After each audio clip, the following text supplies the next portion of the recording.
Tidak ada, setiap kita entah kecil entah besar, sengaja terlupa, pasti mempunyai yang namanya khilaf dan salah.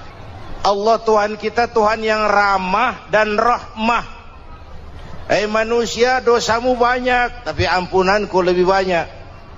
Salahmu besar, rahmatku jauh lebih besar. Kau sujud di hadapanku, aku bangga melihatnya. Kau menangis di hadapanku, aku senyum melihatmu. Kau berjalan menujuku, aku berlari menyambutmu. Karena itu amalan yang sangat dianjurkan di bulan ini memperbanyak istighfar. Itu kalau istighfarnya Nabi Adam. Ada istighfarnya Nabi Yunus. Ibu kenal Nabi Yunus? Di mana kenalannya? Sok tahu. Nabi Yunus itu ketika berdakwah kepada kaumnya yang bandel, memberikan peringatan, kalau kalian tidak mau beriman akan turun azab. Kapan Yunus? Akan. Kenapa mesti akan? Sekarang aja kalau mau, saya tungguin. Kurang ajar betul ini umat. Akhirnya Nabi Nuh menghindar dengan perhitungan, kalau azab tidak turun saya sudah jauh. Meragukan janji Tuhan. Lalu naik kapal, dinaiki oleh Yunus, kapal mogok. Dicari siapa biang keroknya ini. Diundi, ternyata Yunus. Sampai 3 kali diundi. Dibuanglah Yunus ke dasar laut. Ditelan oleh ikan nun atas perintah Allah. Telan itu Yunus, jangan pakai dikunyah, rusak urusan. Telan saja, simpan di perutmu. Dibawa oleh ikan nun ke dasar lautan. Itu yang oleh Quran dikatakan bertemulah 3 macam kegelapan. Zulumatun salas. Gelapnya tengah malam, gelapnya di dasar laut, gelapnya di dalam perut ikan. Itu namanya peteng.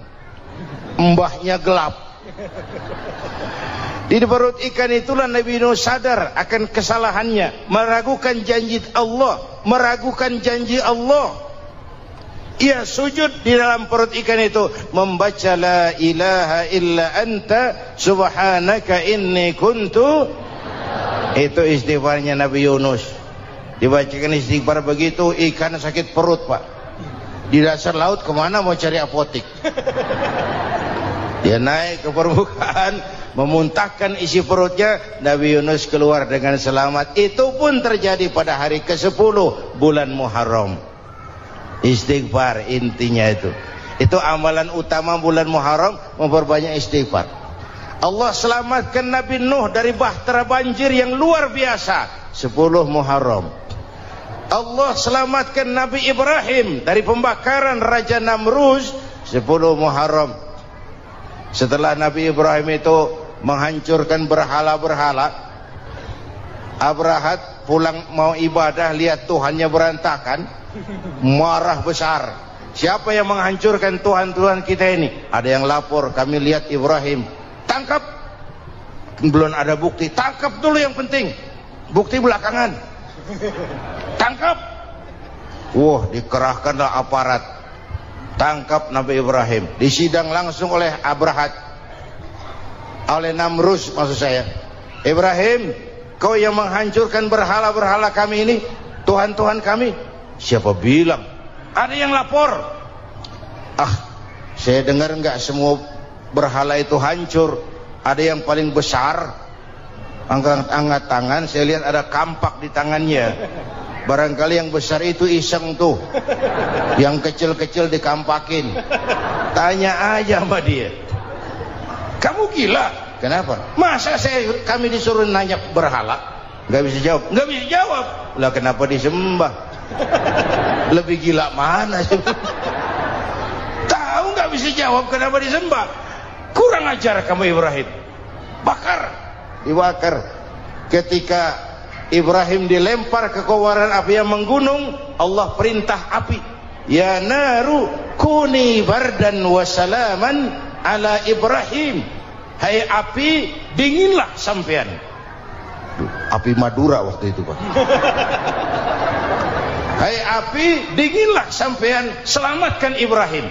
api tunduk kepada perintah Allah. Ibrahim masuk ke kobaran api, selembar rambut pun tidak terbakar. Kenapa? Apinya tunduk kepada perintah Allah. Kenapa? Karena Ibrahim orang yang takut kepada Allah. Api tunduk kepada perintah Allah. Kalau kita baca ayat itu, masuk ke api, mateng. Sudah hadirin yang saya muliakan, oleh karena itu selamatnya Ibrahim dari pembakaran Raja Namrud itu pun pada 10 Muharram, Yaumul Asyura, hari ke-10 dari bulan Muharram. Imedia. Bapak Ibu hadirin hadirat yang saya cintai, sebagian kecil tentang Nabi Adam, Nabi Ibrahim dan Nabi Yunus, tapi saya belum menceritakan tentang Nabi Nuh tadi. Mengulang kaji. Nabi Nuh salah seorang rasul yang masuk ulul azmi 5 besar. Karena memang perjuangannya menggambarkan satu usaha yang ulet dan luar biasa. Beliau diberi umur 950 tahun, lalu berdakwah selama 900 tahun, sore, pagi, siang, malam, dapat pengikut tidak lebih 80 orang, rata-rata 10 tahun satu. Kalau saya minta berhenti aja jadi nabi, Pak. Ustadz mana masih mau buka pesantren, 10 tahun buka pesantren, yang nyantri cuma satu. Pedagang mana yang masih mau dagang, 10 tahun dagang yang beli satu. Pimpinan partai mana yang masih mau kampanye, 10 tahun buka partai, yang nyoblos satu. Bangkrut. Umatnya bandel, kurang ajar, durjana, bajingan, tengik. Umatnya Nabi Nuh ini kalau diceramahi telinganya ditutup dengan tangannya. Nabi Nuh akhirnya rekes, Tuhan siang malam saya berdakwah kepada umat ini, tiap kali saya sampaikan dakwahmu mereka tutup telinganya dengan tangannya, alergi dengar ceramah. Apa itu ceramah? Non profit.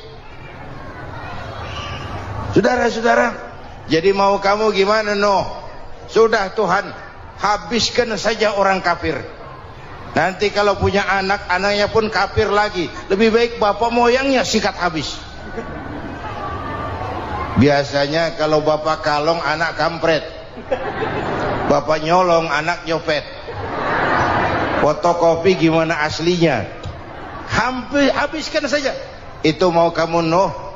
Iya. Oke, nanti aku turunkan banjir, Nuh. Buat kapal. Dengan apa saya harus buat kapal, Nuh? Ya dengan kayu, kata Tuhan. Kayunya dari mana, Tuhan? Ya dari pohon, Nuh. Pohonnya belum ada, Tuhan. Ya tanam dulu, Nuh. Bikin kapal kayunya nanam pohon. Apa artinya? Perjuangan perlu kesabaran. Sukses itu ada prosesnya. Nggak bisa simsalabim abracadabra lalu kita mau sukses. Semua ada prosesnya. Walaupun kenyataannya begitu. Sukses banyak bapaknya, gagal itu yatim. Kalau kita sukses banyak yang ngakuin. Yang baru ketemu pakai manggil encing. Ketemu baru. Tapi sukses banyak bapaknya. Gagal yatim, nggak ada yang mau ngakuin kalau kita gagal itu. Udah bikin kapal dengan kayu di tengah kampung, bikin kapal ini. Bayangkan di tengah kampung bikin kapal, orang kafir makin menjadi-jadi. Lihat Nuh, kenapa? Makin sarap. Bikin kapal di tengah kampung, mau belayar kemana? Tuh lihat, kalau orang nggak tahu tujuan, mountain setengah jalan. Proses yang dinilai bukan finalnya. Ya kayak gitu kesimpulannya. Saya enaknya sendiri. Bikin kapal. Kapal mendekati selesai. Ini orang kafir rame-rame datang ke kapal Nuh. Mau apa? Buang najis. Sakit perut berangkat ke kapal Nabi Nuh. Nongkrong. dapat 2-3 tumpuk, pulang. Penuh lantai kapal dengan najis manusia. Inilah perjuangan, bukan jalan raya lurus bertabur bunga di kanan kirinya. Banyak ondak dan duri, fitnah, caci maki, antipat, segala macam. No. Ada orang tua dasar kafir, kurang ajar, sudah stroke berangkat juga ke kapal Nuh. Mau buang najis, pincang-pincang digotong orang. Selesai buang najis, dia bangun mau pulang, pegangan tiang kapal terpeleset, jatuh di atas tumpukan najis. Terjadi keajaiban, yang stroke-nya sembuh, lumpuhnya hilang, berangkat digotong-gotong pulang, jalan gagah sekali. Tapi orang kampungnya heran, ente sudah sembuh? Sudah. Berobat di mana? Kok begitu paten? Di kapal Nuh. Masih banyak.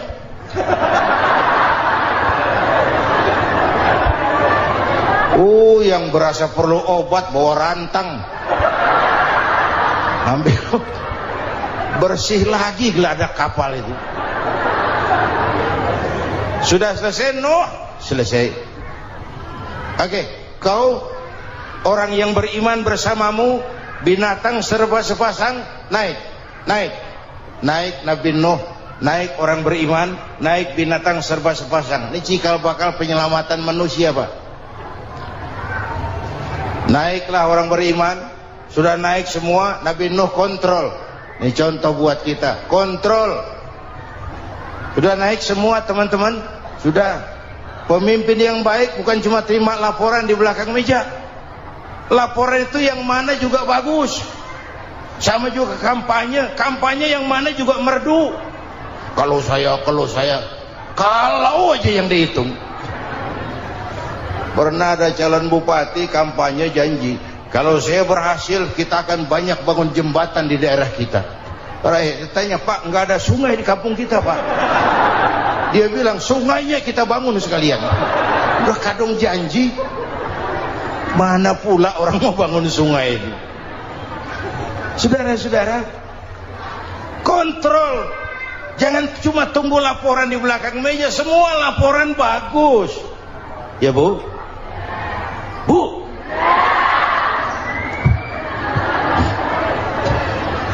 Nabi Nuh kontrol. Sudah naik semua? Sudah Nuh. Pulan bin Pulan naik Nuh. Paimin bin Tukijo naik. Kami lihat naik. Ada orang Jawa juga, Kiai? Ada. Sudah kontrol. Kanan anak saya ikut nggak naik kapal? Kami tidak lihat itu Nuh. Kanan. Ini potret. Bapaknya aktif ke masjid, ibunya rajin ke majelis taklim, anaknya keleleran kemana-mana. Bukan di sini, di Prancis. Udah di sini insya Allah sama.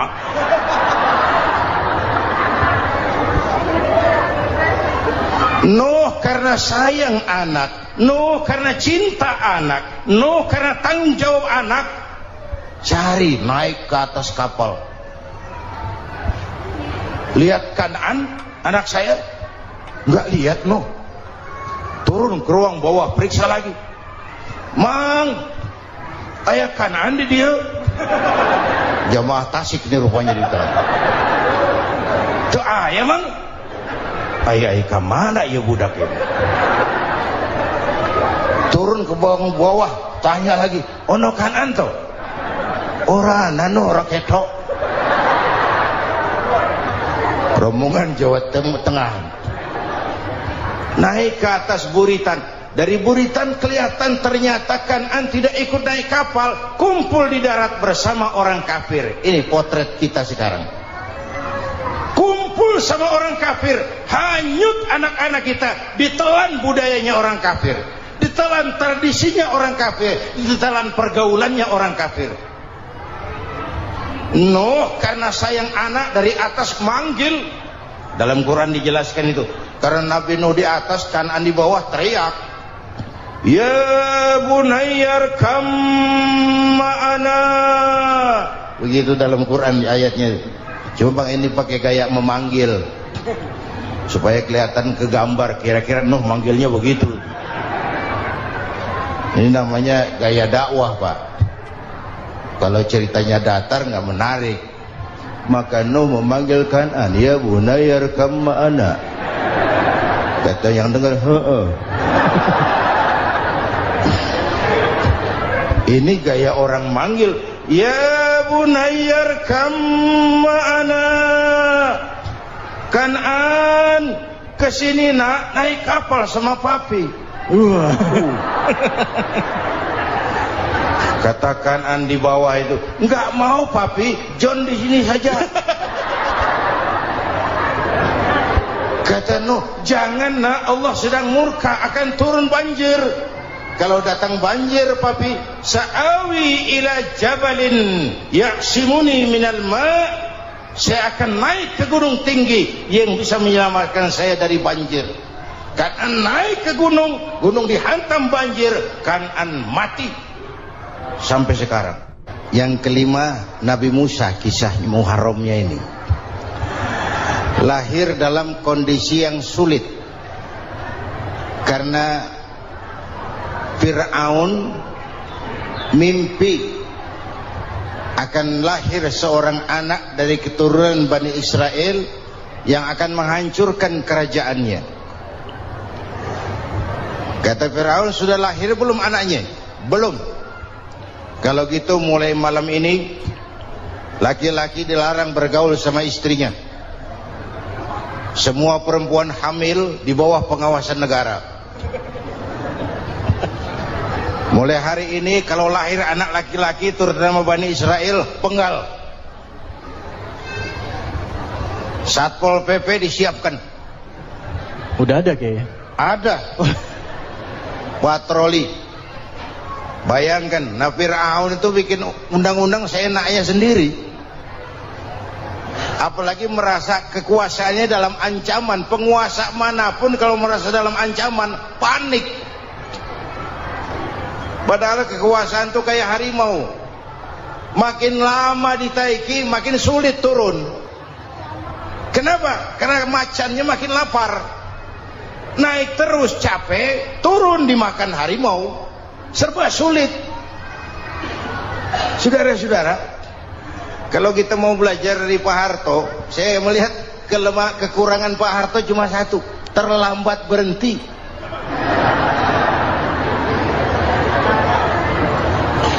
Terlambat berhenti. Di sekelilinginya banyak tukang-tukang jilat, tukang-tukang semir. Pak, kalau tidak ada bapak kami bagaimana, Pak? Saudara hadirin yang saya hormati, maka sering saya ingatkan, temanmu yang sejati adalah teman yang membuat kamu jadi benar, bukan teman yang selalu membenarkan kamu. Berapa banyak pejabat-pejabat hancur karena selalu dibenarkan oleh lingkungannya. Bapak benar, Pak. Bapak bijaksana, Pak. Itu tepat, Pak. Benar. Buang angin pun kata kelilingnya, oh Bapak sehat. Temanmu yang sejati, teman yang bikin kamu jadi benar, bukan teman yang selalu membenarkan kamu. Bapak Ibu hadirin yang saya hormati, tapi kehendak Allah terjadi. Lahirlah Musa. Bayinya dihanyutkan di sungai Nil. Bayi sudah menderita, dihanyutkan di sungai Nil. Dan akhirnya besar di lingkungan istana Fir'aun. Diriwayat oleh Ratu Aisyah, perempuan Fir'aun, setelah mulai berjuang, terjadilah itu. Musa dan pengikutnya dikejar oleh Fir'aun. Sampai di tepi laut, Allah wahyukan Musa, lempar tongkatmu ke laut. Dalam kondisi darurat, mukjizat tiada jalan. Kondisi darurat. Kalau tidak, mukjizat itu maunya Allah, bukan maunya Nabi. Nabi nggak kuasa. Allah yang mau. Tapi hidup Nabi bukan mukjizat manusiawi. Tidak mentang-mentang ada mukjizat tongkat, tiap sulit main tongkat, nggak usah berjuang kalau begitu. Itu darurat menyelamatkan umat.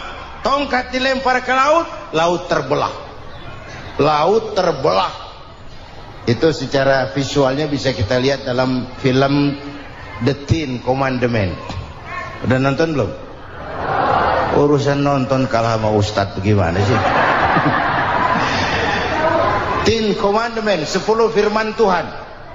Tekniknya bagus tuh. Bagaimana laut terbelah. Musa lewat, Fir'aun mengejar. Musa sampai di ujung sana, Fir'aun masih di sama tengah perjalanan. Laut nutup kembali. Laut menutup kembali, Fir'aun tenggelam. Cengap-cengap di lautan. Begitu nafas sampai di tenggorokan, Fir'aun sambil cengap-cengap itu, amantu bi Rabbi Musa wa Harun. Duh, kalau begini mah saya juga percaya sama Tuhannya Musa. Mereka mau jengkel, goblok loh. Terlambat sekarang. Tenggelamin terus. Modar. Musa selamat. Fir'aun mati. Jenazahnya, jasadnya terdampar di pinggir laut. Beberapa waktu kemudian ditemukan orang, dimumi, dibalsem, diawetkan. Itu sesuai janji Quran. Wa kadzalika nunajjika bi badanika litakuna liman khalfaka ayah. Kami selamatkan badan kamu agar jadi pelajaran bagi orang-orang sesudah kamu nanti. Janji Quran tepat. Janji itu 14 abad yang lalu. Jasad Fir'aun ditemukan, dimumi, diawetkan, dibalsem di bawah nama Farao Ramses II. Sekarang tersimpan di Museum Negara di Mesir. Kapan-kapan nanti ibu main ke Mesir, mampir. Naik ojek paling berapa itu? Oh, orangnya tinggi, hidungnya mancung, pokoknya pantaslah jadi Fir'aun. Selamatnya Musa di kejaran Fir'aun di ujung sana itu terjadi pada hari ke-10 bulan Muharram, yang oleh orang Nasrani diperingati dengan hari raya Paskah. Mereka melaksanakan puasa, mensyukuri nikmat keselamatan dari kejaran Fir'aun. Makanya kalau kita ikut puasa di bulan Muharram, bukan mengikuti syariatnya Nasrani, salah. Karena Nabi mengajarkan, itu sumbernya. Bukan ikutan sama ibadahnya Israel. Tapi memang agama ini kan merupakan mata rantai. Datang Rasul baru melengkapi Rasul sebelumnya, datang Rasul baru melengkapi Rasul sebelumnya. Mata rantai yang berkaitan. Setelah Muhammad selesai, selesailah tugas Nabi dan Rasul.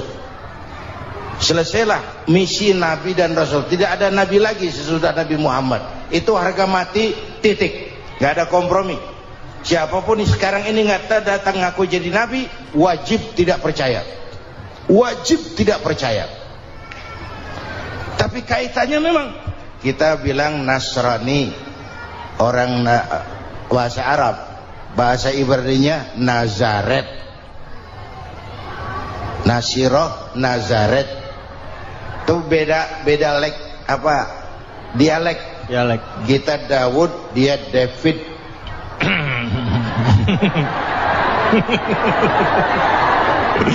Ibrani. Kita Ali, dia Alek.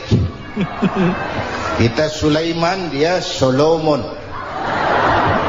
Kita Camat, dia Comot. Ini yang ngomong ini comot sembarang. Bapak dan Ibu jamaah yang saya cintai, pertanyaan pertama, hijrah qalbiyah.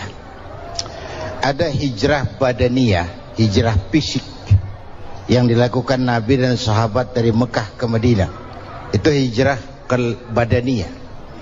Ada hijrah qalbiyah, hijrah hati. Dan ini yang kita perlukan sekarang. Karena refleksinya akan membias kepada alur kehidupan.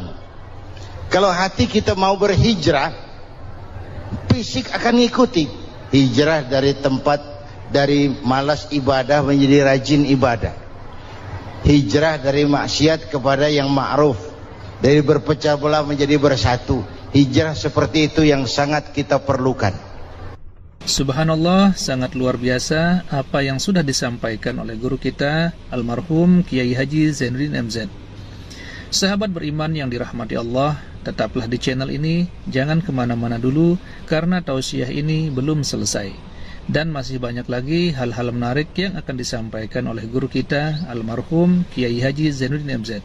Maka dari itu tetaplah di sini dan mari kita lanjutkan kembali. Selamat mendengarkan. Apalagi masyarakat ini paternalistik. Kita harus hijrah mental sekarang ini. Maka yang disampaikan tadi benar. Seorang ketua MK siap mengundurkan diri kalau terbukti anak buahnya terlibat suap. Itu walaupun siap, tapi sudah angin segar buat rakyat. Bahwa masih ada banyak insya Allah pejabat kita yang punya harga diri. Walaupun ada juga pejabat kita yang muka tembok, kulit badak, kuping kebo. Muka tembok, kulit badak, kuping kebo. Biasanya kalau kereta api tabrakan di negara-negara maju, Menteri Perhubungannya mundur.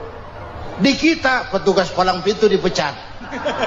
Jauh sekali menteri sama petugas palang pintu. Yang benar-benar diadili yang krocok-krocok, kopral-kopral gitu. Padahal hadisnya jelas, ar-rashi wal murtashi finnar. Yang nyuap dan yang nerima suap dua-duanya neraka. Kasus potret belakangan ini, yang nerima suap, yang diuber, yang nyuap aman, yang nyuap aman, yang korupsi pajak dikecil-kecilin, yang ngemplang pajak aman. Padahal ngemplang pajaknya triliunan, padahal dia sudah dikasih fasilitas oleh negara mengelola sumber daya alam negara yang artinya milik rakyat. Dia harus bayar pajak, uang pajaknya dikumpulkan bagi sebesar-besar kemakmuran rakyat. Itu tindakan merugikan rakyat. Karena itu betul, saya setuju, hijrah qalbi yang perlu kita lakukan sekarang. Hijrah hati. Kita ini bangsa Indonesia, seperti timnas. Timnas sekarang anak-anak muda sudah berani pakai baju PSSI. Iya. Kenapa? Menang. Coba kalau kalah terus, nanti menang.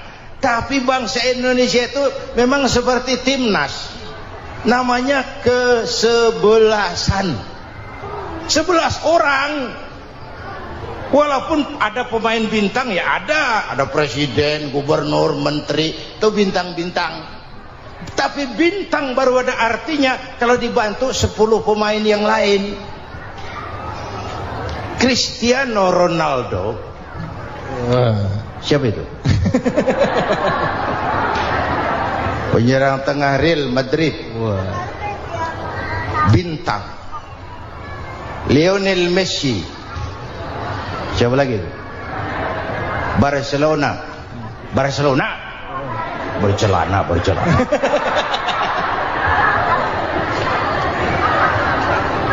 Michael Rooney, bintang Manchester United.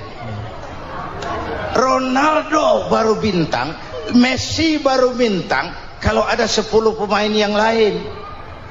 Bagaimanapun hebatnya Cristiano Ronaldo, kalau sendirian lawan satu kesebelasan, babak belur. Itulah kita, bangsa Indonesia. Kita satu kesebelasan, harus saling memperkuat. Ada bangsa kita ini yang jadi jaksa, ada yang jadi hakim, ada yang jadi polisi. Itu posisi penyerang tengah, kiri luar, kanan dalam, back, striker, kiper, posisi. Tapi sadar kita satu kesebelasan, Bung. Jangan bikin gol ke gawang sendiri. Kalau punya bola bagus, operan dong sama temannya. Yang bisa menciptakan gol, operan. Ada yang jadi pengusaha besar, bagus boleh. punya untung besar, operan, kasih masjid, kasih pesantren, operan. Ini kesebelasan kita kalau punya bola pelitnya setengah mati, Pak. Nggak mau ngoper, bawa sendiri, mending bikin gol. Enggak, kita ini satu kesebelasan, satu sama lain harus saling memperkuat. Bahwa ada penyerang tengah itu si posisi. Tapi kalau memang peluang memungkinkan, ayo dong operan. Saya iri sama kesebelasan Nasrani di Indonesia. Mereka kalau punya bola operannya cakep. Gereja cepat selesai, rumah sakit Kristen cepat selesai. Kenapa? Operannya bagus. Kita ini kalau punya bola bawa sendiri, nggak mau ngoper. Maka masjid nggak selesai-selesai, madrasah banyak yang bocor, rumah sakit Islam kalah bersaing. Kenapa? Operannya berat. Ayo menyadari kita ini timnas, satu kesebelasan. Jangan menjegal kawan seiring, kawan sendiri dijegal. Sudah musuh terlalu kuat, gawang sendiri dijebol. Akhirnya terbalik kita ini. Ujian terberat telah diberikan Allah kepada para anbiya, kemudian para aulia, kemudian para ulama. Summal amsal fal amsal, ke bawah dan ke bawah, diuji setiap orang menurut kekuatannya berpegang kepada agama. Kalau karena anak Melayu bilang, kalau takut dengan ombak jangan berumah di tepi pantai. Kalau takut diterjang ombak jangan berumah di tepi pantai. Kata ibu tadi, mau jadi pohon tinggi harus berani ketiup angin. Makin tinggi pohonnya makin keras anginnya. Takut angin, jangan jadi pohon tinggi, jadilah rumput. Enggak ditiup angin tapi diinjak kebo. Apa yang enggak ada resikonya? Apa yang enggak ada resikonya? Semua nabi ada yang dihantam kekuasaan yang arogansi. Ibrahim berhadapan dengan Namrud. Musa berhadapan dengan Fir'aun. Ada yang diuji dengan berhadapan umat yang sangat kurang ajar. Ada yang diuji dengan gosip yang dahsyat. Nabi Yusuf digosipi sama Zulaikha itu. Nabi Yusuf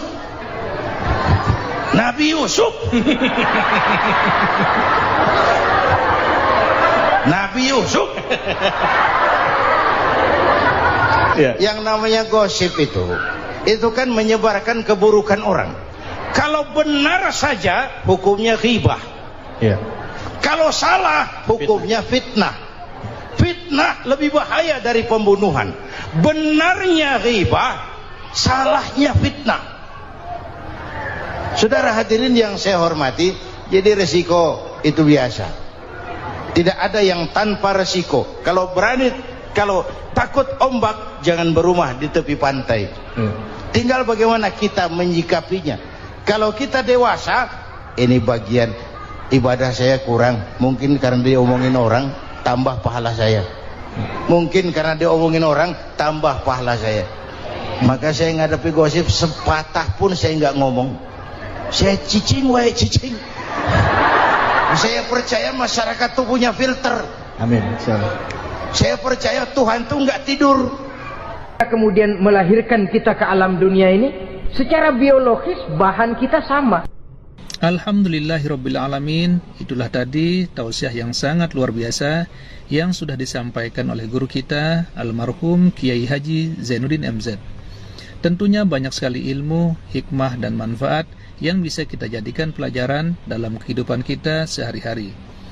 Sahabat beriman yang dimuliakan Allah, mari kita doakan guru kita, semoga beliau diampuni segala dosa-dosanya dan dilapangkan kuburnya.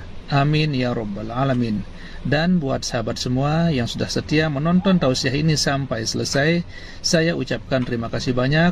Semoga Allah subhanahu wa ta'ala senantiasa selalu melimpahkan rahmat dan karunia-Nya kepada sahabatku semua. Selalu diberikan kesehatan, dimudahkan segala urusannya, dan dilancarkan rezekinya. Amin ya rabbal alamin. Sahabat beriman yang dimuliakan Allah, demikian yang dapat saya bagikan. Kurang lebihnya mohon maaf.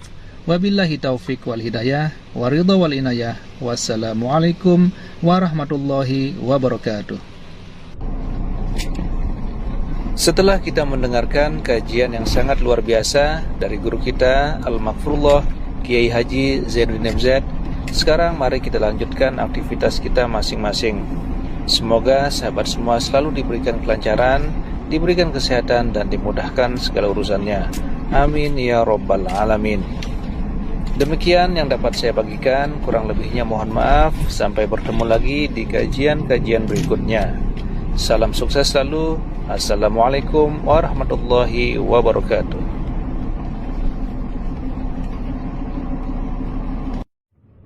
Assalamualaikum warahmatullahi wabarakatuh.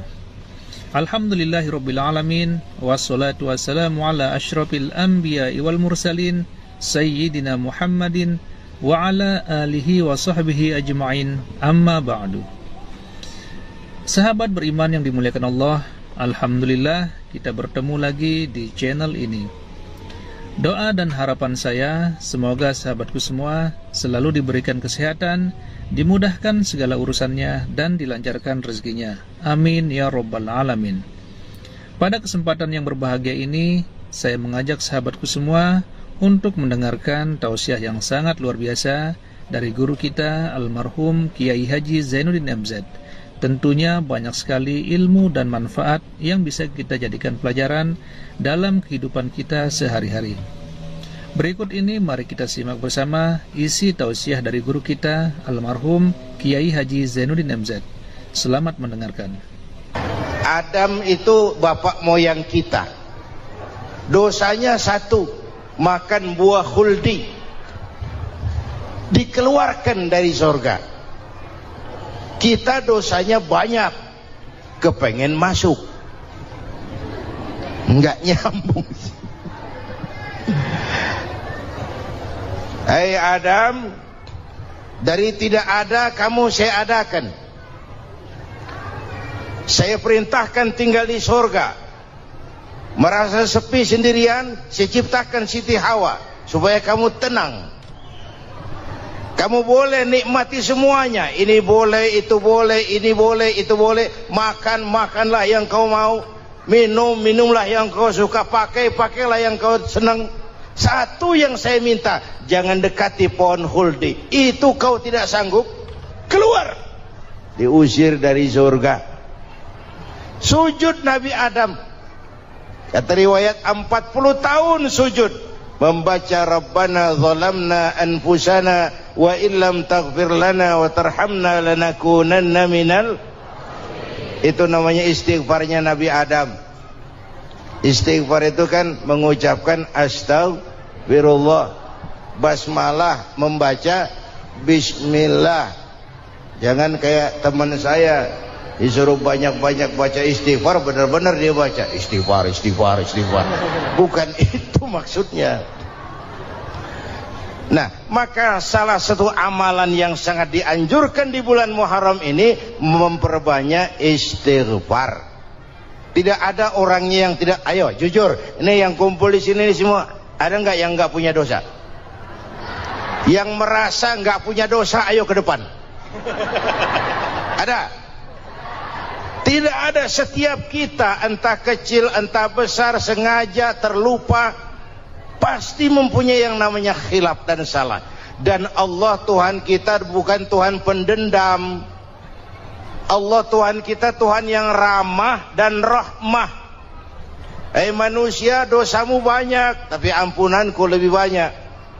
Salahmu besar, rahmatku jauh lebih besar. Kau sujud di hadapanku, aku bangga melihatnya. Kau menangis di hadapanku, aku senyum melihatmu. Kau berjalan menujuku, aku berlari menyambutmu. Karena itu amalan yang sangat dianjurkan di bulan Muharram ini memperbanyak istighfar. Itu kalau istighfarnya Nabi Adam. Ada istighfarnya Nabi Yunus. Ibu kenal Nabi Yunus? Di mana kenalannya? Sok tahu. Nabi Yunus itu ketika berdakwah kepada kaumnya yang bandel, memberikan peringatan, kalau kalian tidak mau beriman akan turun azab. Kapan Yunus? Akan. Kenapa mesti akan? Sekarang aja kalau mau, saya tungguin. Kurang ajar betul ini umat. Akhirnya Nabi Nuh menghindar dengan perhitungan, kalau azab tidak turun saya sudah jauh, meragukan janji Tuhan. Lalu naik kapal, dinaiki oleh Yunus, kapal mogok. Dicari siapa biang keroknya ini, diundi ternyata Yunus, sampai 3 kali diundi. Dibuanglah Yunus ke dasar laut, ditelan oleh ikan nun atas perintah Allah. Telan itu Yunus, jangan pakai dikunyah, rusak urusan. Telan saja, simpan di perutmu. Dibawa oleh ikan nun ke dasar lautan. Itu yang oleh Quran dikatakan bertemulah 3 macam kegelapan, zulumatun salas. Gelapnya tengah malam, gelapnya di dasar laut, gelapnya di dalam perut ikan. Itu namanya peteng, mbahnya gelap. Di perut ikan itulah Nabi Nuh sadar akan kesalahannya, meragukan janji Allah, meragukan janji Allah. Ia sujud di dalam perut ikan itu, membaca la ilaha illa anta subhanaka inni kuntu. Itu istighfarnya Nabi Yunus. Dibacakan istighfar begitu, ikan sakit perut, Pak. Di dasar laut kemana mau cari apotik? Dia naik ke permukaan, memuntahkan isi perutnya. Nabi Yunus keluar dengan selamat. Itu pun terjadi pada hari ke-10 bulan Muharram. Istighfar intinya itu. Itu amalan utama bulan Muharram, memperbanyak istighfar. Allah selamatkan Nabi Nuh dari bahtera banjir yang luar biasa 10 Muharram. Allah selamatkan Nabi Ibrahim dari pembakaran Raja Namrus 10 Muharram. Setelah Nabi Ibrahim itu menghancurkan berhala-berhala, Abrahat pulang mau ibadah, lihat Tuhannya berantakan, marah besar. Siapa yang menghancurkan Tuhan-Tuhan kita ini? Ada yang lapor, kami lihat Ibrahim. Tangkap. Belum ada bukti, tangkap dulu yang penting, bukti belakangan. Tangkap. Wah, dikerahkanlah aparat, tangkap Nabi Ibrahim. Disidang langsung oleh Abrahat, oleh Namrus maksud saya. Ibrahim, kau yang menghancurkan berhala-berhala kami ini, Tuhan-Tuhan kami. Siapa bilang? Ada yang lapor. Saya dengar enggak semua berhala itu hancur. Ada yang paling besar, angkat tangan, saya lihat ada kampak di tangannya. Barangkali yang besar itu iseng tuh, yang kecil-kecil dikampakin. Tanya aja sama dia, kamu gila? Kenapa? Masa kami disuruh nanya berhala? Nggak bisa jawab. Nggak bisa jawab. Lah kenapa disembah? Lebih gila mana sih? Tahu nggak bisa jawab kenapa disembah? Kurang ajar kamu Ibrahim. Bakar, dibakar. Ketika Ibrahim dilempar ke kobaran api yang menggunung, Allah perintah api, ya naru kuni bardan wa salaman ala Ibrahim. Hai api, dinginlah sampean. Api Madura waktu itu, Pak. Hai api, dinginlah sampean, selamatkan Ibrahim. Api tunduk kepada perintah Allah. Ibrahim masuk ke kobaran api, selembar rambut pun tidak terbakar. Kenapa? Apinya tunduk kepada perintah Allah. Kenapa? Karena Ibrahim orang yang takut kepada Allah. Api tunduk kepada perintah Allah. Kalau kita baca ayat itu, masuk ke api, mateng. Sudah hadirin yang saya muliakan, oleh karena itu selamatnya Ibrahim dari pembakaran Raja Namrud itu pun pada 10 Muharram, Yaumul Asyura, hari ke-10 dari bulan Muharram. Imedia. Bapak Ibu hadirin hadirat yang saya cintai, sebagian kecil tentang Nabi Adam, Nabi Ibrahim dan Nabi Yunus, tapi saya belum menceritakan tentang Nabi Nuh tadi.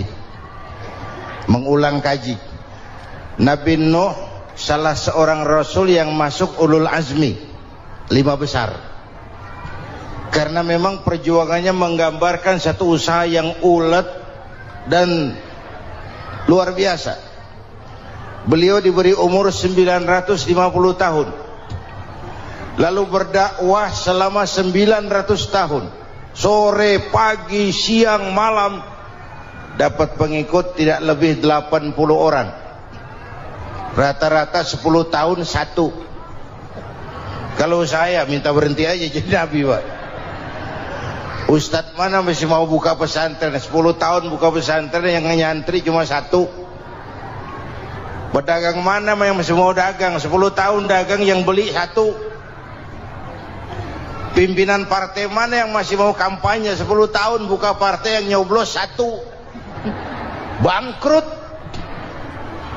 Umatnya bandel, kurang ajar, durjana, bajingan, tengik. Umatnya Nabi Nuh ini kalau diceramahi telinganya ditutup dengan tangannya. Nabi Nuh akhirnya rekes, Tuhan, siang malam saya berdakwah kepada umat ini, tiap kali saya sampaikan dakwahmu mereka tutup telinganya dengan tangannya, alergi dengar ceramah. Apa itu ceramah? Non profit. Saudara-saudara, jadi mau kamu gimana, Nuh? Sudah Tuhan, habiskan saja orang kafir. Nanti kalau punya anak, anaknya pun kafir lagi. Lebih baik bapak moyangnya sikat habis.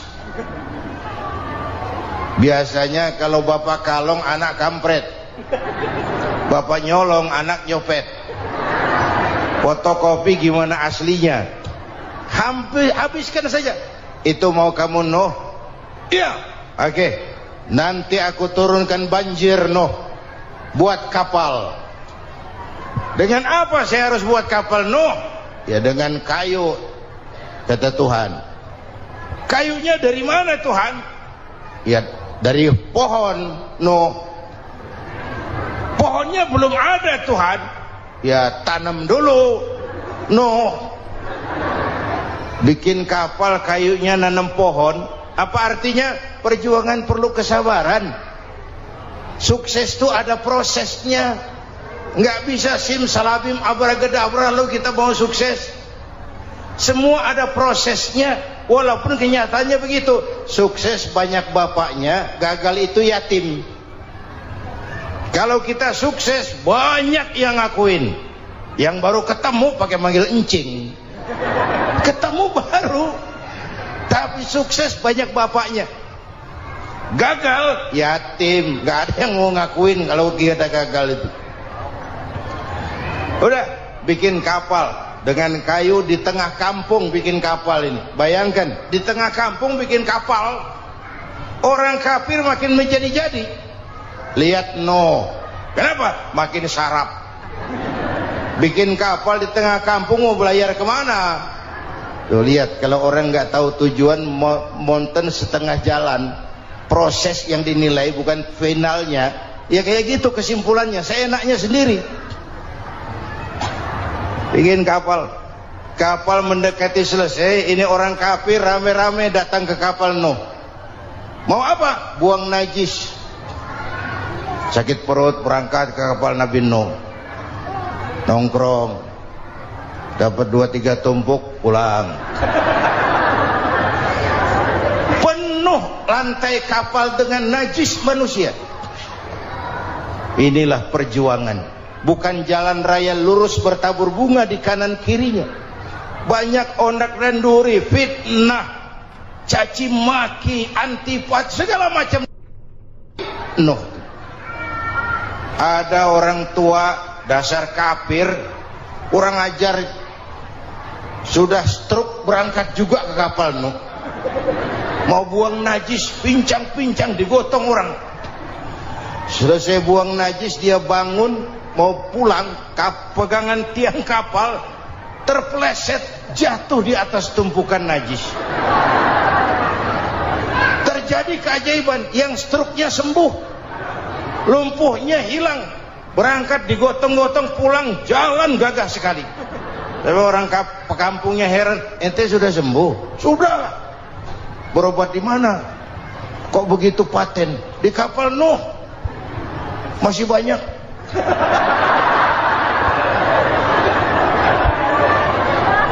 Yang berasa perlu obat bawa rantang, ambil bersih lagi geladak kapal itu. Sudah selesai Nuh? Selesai.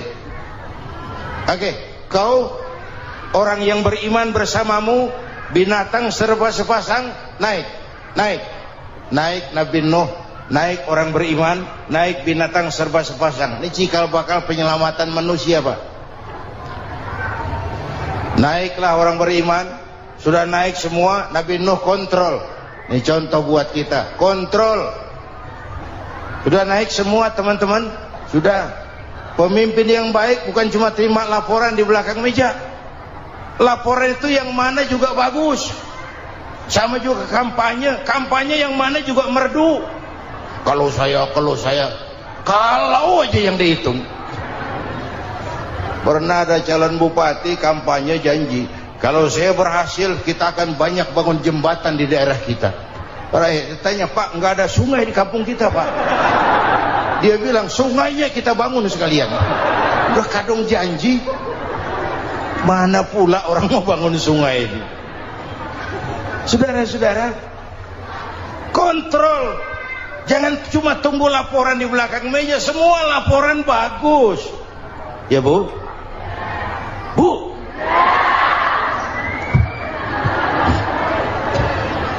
Nabi Nuh kontrol. Sudah naik semua? Sudah Nuh. Pulan bin Pulan naik Nuh. Paimin bin Tukijo naik. Kami lihat naik. Ada orang Jawa juga, Kiai? Ada. Sudah kontrol. Kanan anak saya ikut nggak naik kapal? Kami tidak lihat itu Nuh. Kanan.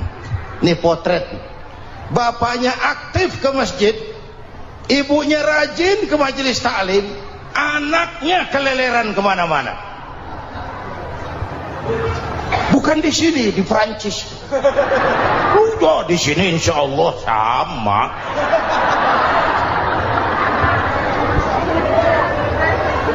Nuh karena sayang anak, Nuh karena cinta anak, Nuh karena tanggung jawab anak, cari naik ke atas kapal.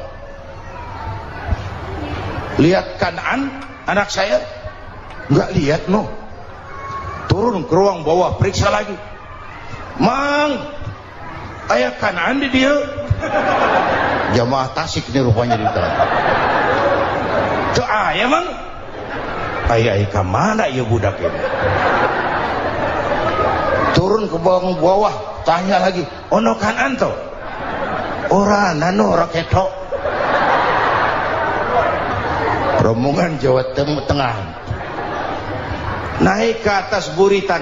Dari buritan kelihatan ternyata Kan'an tidak ikut naik kapal, kumpul di darat bersama orang kafir. Ini potret kita sekarang. Kumpul sama orang kafir, hanyut anak-anak kita, ditelan budayanya orang kafir, ditelan tradisinya orang kafir, ditelan pergaulannya orang kafir. Nuh karena sayang anak dari atas manggil. Dalam Quran dijelaskan itu. Karena Nabi Nuh di atas, Kan'an di bawah, teriak, ya bunayyar kam ma'ana. Begitu dalam Quran ayatnya. Cuma ini pakai gaya memanggil supaya kelihatan kegambar, kira-kira Nuh manggilnya begitu. Ini namanya gaya dakwah, Pak. Kalau ceritanya datar nggak menarik. Maka Nuh memanggil Kan'an, ya bunayyar kam ma'ana. Kata yang dengar, ini gaya orang manggil, ya bunayyar kam ma'ana. Kan'an kesini nak, naik kapal sama papi.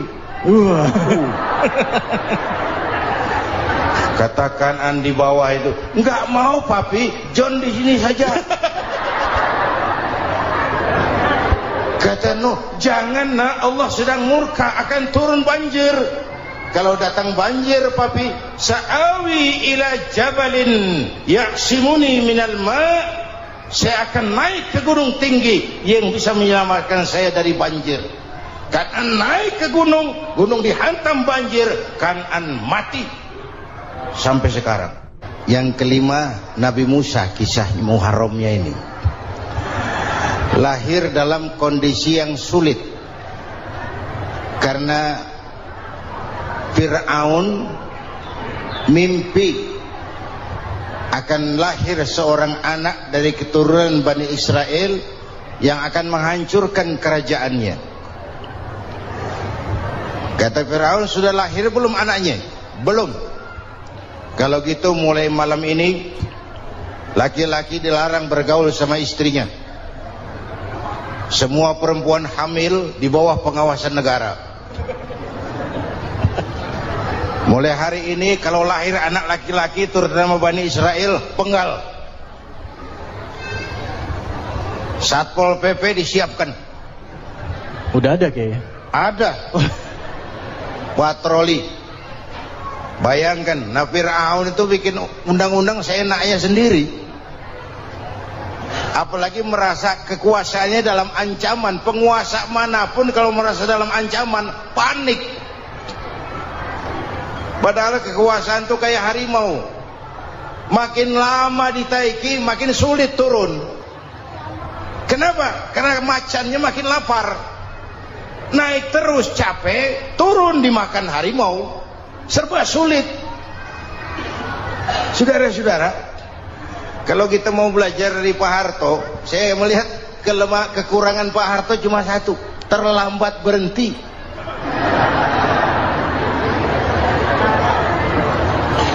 Terlambat berhenti.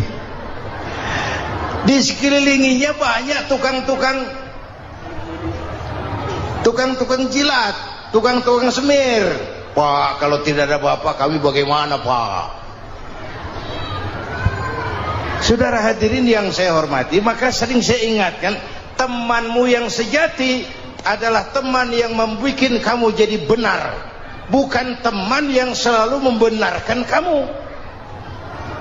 Berapa banyak pejabat-pejabat hancur karena selalu dibenarkan oleh lingkungannya. Bapak benar, Pak. Bapak bijaksana, Pak. Itu tepat, Pak. Benar. Buang angin pun kata kelilingnya, oh Bapak sehat. Temanmu yang sejati, teman yang bikin kamu jadi benar, bukan teman yang selalu membenarkan kamu. Bapak Ibu hadirin yang saya hormati, tapi kehendak Allah terjadi. Lahirlah Musa. Bayinya dihanyutkan di sungai Nil. Bayi sudah menderita, dihanyutkan di sungai Nil. Dan akhirnya besar di lingkungan istana Fir'aun. Diriwayat oleh Ratu Aisyah, perempuan Fir'aun, setelah mulai berjuang, terjadilah itu. Musa dan pengikutnya dikejar oleh Fir'aun. Sampai di tepi laut, Allah wahyukan Musa, lempar tongkatmu ke laut.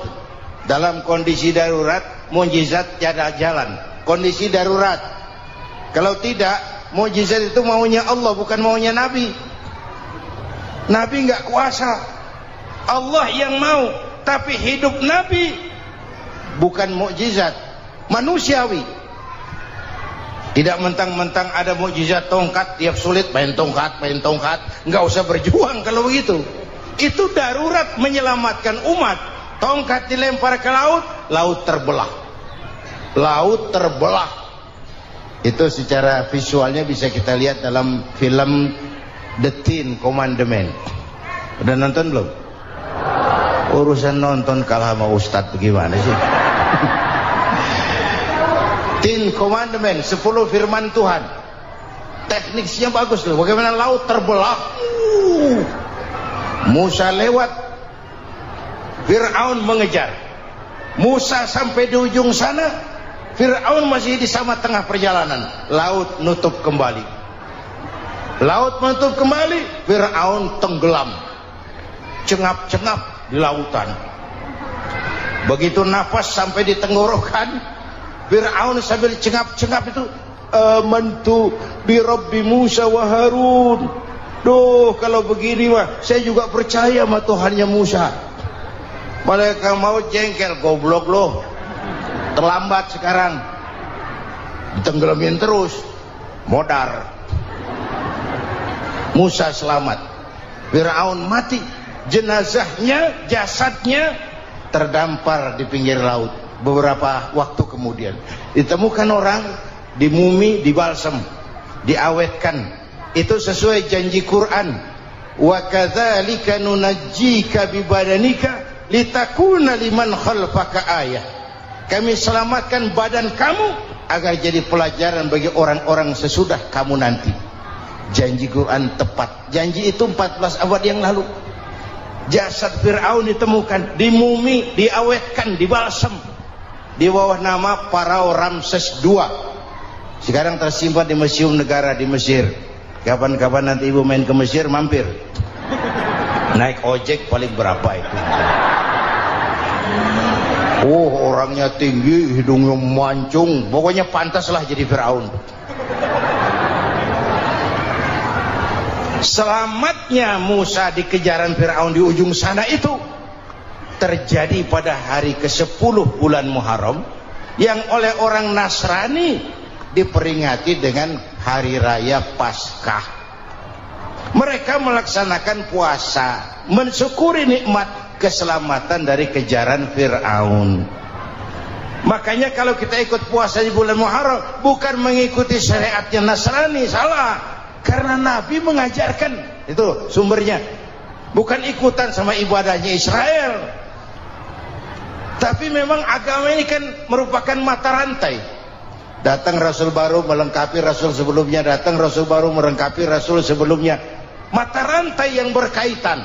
Setelah Muhammad selesai, selesailah tugas Nabi dan Rasul. Selesailah misi Nabi dan Rasul. Tidak ada Nabi lagi sesudah Nabi Muhammad. Itu harga mati, titik. Gak ada kompromi. Siapapun sekarang ini nggak datang ngaku jadi Nabi, wajib tidak percaya. Wajib tidak percaya. Tapi kaitannya memang, kita bilang Nasrani, orang bahasa Arab, bahasa Ibraninya Nazaret, Nasiroh, Nazaret. Itu beda dialek. Kita Daud, dia David.